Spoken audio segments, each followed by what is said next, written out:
네, 저희는 오늘 이사야 17장에서 20장까지 함께 보도록 하겠습니다.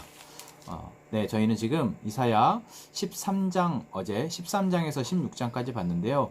지금 남유다 주변에 있는 10왕국에 대한 하나님의 어떤 예언이 담겨져 있었습니다. 그 중에서도 먼저 바벨론과 그리고 아수르 그리고 또 이 모압에 대한 예언이 담겨져 있었죠. 네, 오늘 그리고 이제 17장은 다메섹에 관한 경고라라고 시작하고 있습니다.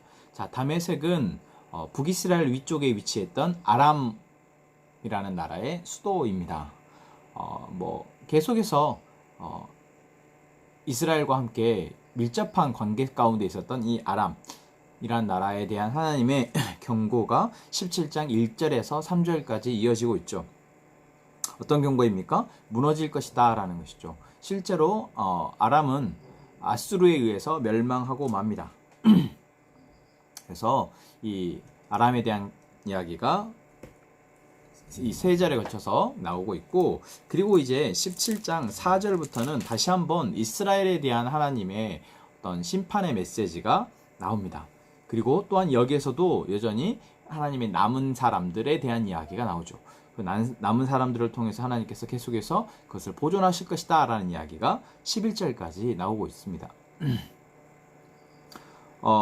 그 이야기가 대표적으로 6절을 보면은 그렇게 나오죠. 그러나 그 안에 주울 것이 남으리니, 그러니까 손으로 이삭을 벤 것 같고 르바임 골짜기에서 이삭을 주운 것 같으리라. 그러니까 그만큼 극심하게 이 어떤 고통을, 어떤 재앙을 맞을 것이다라고 이야기하면서도 6절에서는 그 안에 또 주울 것이 있을 것이다.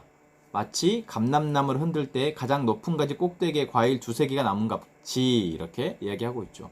이러한 표현들이 하나님께서 그러한 고통 가운데에서, 전쟁 가운데에서, 또 멸망 가운데에서도 하나님은 남은 자를 두시겠다. 그리고 그들을 통해서 회복하시겠다라고 말씀하고 있는 것입니다. 네, 그리고 이제 12절부터 14절까지는 사실 어떤 특정한 그 종족이 명명되진 않았지만 슬프다 많은 민족이 소동하였으되 하면서 이야기가 나오고 있는 이 부분은 많은 이제 학자들이 이게 지금 여러 위치상 봤을 때 아수르가 이 남유다를 포위하고 있을 당시, 그러니까 히스기야 왕 때이죠. 히스기야 왕 때 포위하고 있을 때 하나님께서 그들을 하루아침에 물리치신 그 장면을 바로 상징한다라고 이야기하고 있습니다. 왜 또 그렇게 생각하냐면 18장부터 나오는 이야기가 구스 땅에 대한 어떤 그들에 대한 이야기가 나오는데, 구스의 나라에 대한 이야기가 나오는데, 바로 그런 전후 상황이 지금 12절부터 14절까지가 아수르가 포위했다가 하나님의 강권적인 도우심으로 그들이 물리친 그 사건으로 나오죠. 그것을 이제 유추해 볼 수 있는 게 14절 말씀에 보라 저녁에 두려움을 당하고 아침이 오기 전에 그들이 없어졌나니 이는 우리를 노력한 자들의 몫이요 우리를 강탈한 자들의 보응이니라. 실제로 왕하 열왕기하 19장에 보면은 남유다를 포위했던 그 아수르의 군대가, 사네립의 군대가 하루아침에 하나님의 강권적인 역사하심으로 그들이 다 패퇴하고 도망가게 되어졌다라고 성경은 기록하고 있거든요. 그래서 그 상황 가운데 바로 그것을 이야기해 주는 것이죠. 또한 18장은 계속해서 이어서 구스라는 나라에 대한 예언인데, 이것은 어떤 멸망에 대한 예언이 아니고, 잘 보시면 구스라는 지역, 그러니까 남유다 아래쪽에 애굽이 있고 그 옆에 구스가 있죠. 지금 아수르가 너무 강력하게 지금 세력을 확장하고 있다 보니까 그들에게 맞서기 위해서 이제 남유다와 애굽과 구스가 뭔가 이렇게 동맹을 맺어서 대항하려 하고 있던 그 시기였습니다. 그런데 남유다 역시도 지금 그 히스기야 왕도 애굽에게 뭔가 좀 의지를 해보려고 했었던 것이죠. 그런데 하나님께서 그럴 필요 없다라는 것 한 번에 하나님께서 해결하셨고, 그래서 18장은 굽수의 그 신하들, 이제 동맹을 맺기 위해서 뭔가 해결을 하기 위해서 찾아왔던 그 신하들에게 돌아가라라는 권면, 너희들 돌아가야 한다라고 이야기하고 있는 것이죠. 그게 보면 2절 말씀에 갈대배를 물에 띄우고 그 사자를 수로로 보내며, 그러니까 물길 타고 왔던 그들에게 다시 수로 타고 가라라고 얘기하는 것입니다. 그러면서 어디로 가라? 너희들이 왔던 곳으로 돌아가라. 그 왔던 곳이 어디입니까? 강들이 흘러 나누인 나라로 가되, 그러니까 나일강 줄기가 이렇게 흘러서 나누이잖아요. 그러니까 너희 왔던 그곳으로 가라라고 말하고 있습니다. 그리고 18장은 또한 이제 그들이 다시 하나님 앞에 나와서 하나님으로 인해서 하나님을 예배하게 될 것이다 라고 마무리되게 됩니다. 그게 바로 7절 말씀이죠. 하나님께서 그들 아수르에 의해서 지금 뭔가 압박받고 있던 그들의 문제를 해결하셨고, 그리고 종말론적으로 결국 궁극적으로 그들이 하나님 앞에 나와 예배하게 될 것이다 라는 이야기가 바로 7절에 나오고 있습니다. 그때에 강들이 흘러나누인 나라의 장대하고 준수한 백성, 그러니까 이 구스의 백성들이 만군의 여호와께 드릴 예물을 가지고 만군의 여호와의 이름을 드릴 곳 시온산에 이르리라. 그들이 나올 것이다 라고 성경은 이야기하고 있는 것이죠. 이게 역사적으로 그런 일들이 일어난 것은 아니지만, 결국 하나님의 구원 계획 가운데 온 인류가, 온 나라가, 온 열방 가운데 하나님의 복음이, 하나님의 구원이 영향을 미쳤을 때 그 곳곳에 그 지역의 백성들이 하나님을 예배하게 될 것이다 라는 것을 예언하고 있는 구절이라 할 수 있겠습니다. 자, 그리고 이제 19장은 애굽에 관한 경고라라고 얘기하고 있습니다. 여러분, 애굽은 출애굽부터 해서 이스라엘과 밀접하게 연관되어 있는 나라였죠. 그리고 계속 열왕기에도 보면은 애굽에 의해서 공격을 당하기도 하고, 또 애굽의 원조를 요청하기도 하고 하면서 계속 관계를 맺어왔던 그 애굽에 대해서 하나님이 심판하시겠다라고 말씀하십니다. 그게 19장 1절부터 15절까지 나온 이야기고, 그리고 그들이 심판받는, 그들이 어떤 멸망하게 되는 이유, 그들이 쇠퇴하게 되는 이유에 대해서 11절부터 보면은 방백이 어리석었고, 그 바로의 가장 지혜로운 모사의 책략이 우둔하졌다. 그러니까 다시 말하면 지도층들의 어리석음으로 인해서 결국 애굽이 쇠퇴하게 된다라고 성경은 이야기하고 있습니다.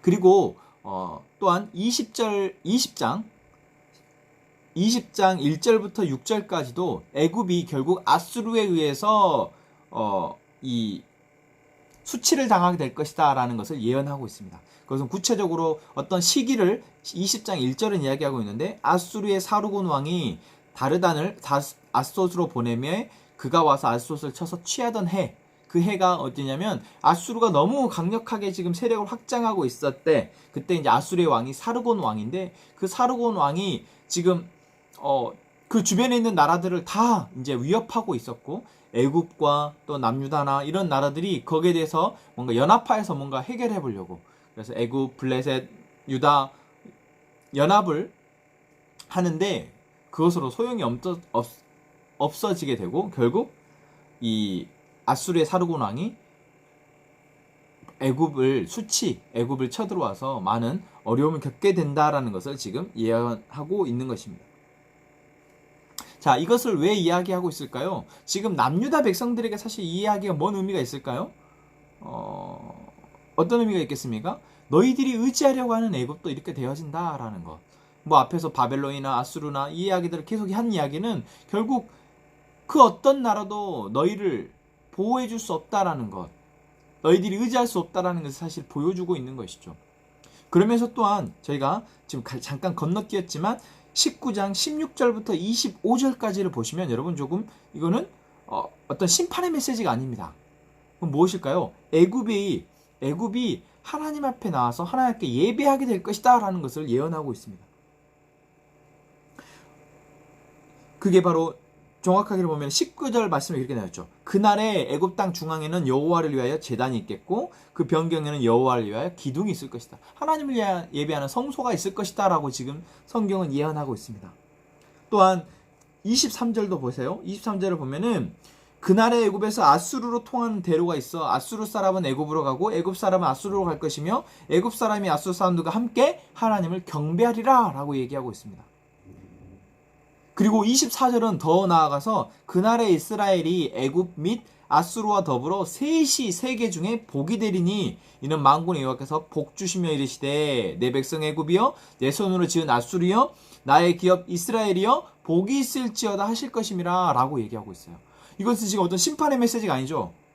지금 애굽에 대해서 심판의 메시지를 앞에서 19장 앞에서 1절부터 11절까지 하고 그리고 20장에서는 또 심판의 메시지를 하는데 그 중간에 삽입되어 있는 여기에서는 심판이 아니라 어떤 메시지입니까? 하나님이 온 인류를 구원하시겠다라는 것. 그것을 대표적으로 애굽과 아수르 그리고 이스라엘을 들어서 얘기하고 있다라는 것입니다. 결국 이것은 그 시대에 이런 일들이 일어난다는 것이 아니라 하나님이 결국 온 땅에 하나님이 이 일을 하나님의 구원을 이루실 것이고 하나님의 구원을 맛본 하나님의 백성들은 하나님 앞에 나와 예배하고 하나님을 경배할 것이다 라는 것. 온 만방에 평화가 선포될 것을 이렇게 이야기하고 있는 것이죠. 마치 이사야 11장에서 이 양과 이 이리가 함께 놀고 어린 양과 이 사자가 함께 노는 그 평화의 하나님이 이루실 그 평화의 모습, 하나님의 나라의 모습이 또한 여기에서 한번 이야기되고 있는 것입니다. 이러한 하나님의 회복과 더불어서 하나님의 구원을 맛본 백성들의 예배, 그게 이스라엘도 아니고 애굽 이스라엘뿐만 아니라 모든 이방 민족에게까지 미칠 것이다 라는 것을 하나님께서 지금 이야기하고 있는 것이죠. 그래서 이것을 하는 이유는 이 이야기를 들을 백성들에게, 남유다의 백성들에게, 이스라엘 백성들에게 그것을 잊지 말아라. 모든 구원은 하나님으로부터 온다라는 것, 그것을 알도록 하기 위함이다. 저희가 그렇게 볼 수 있겠습니다. 그래서 오늘 20장까지 저희가 봤습니다. 네, 여기까지 보도록 하겠습니다.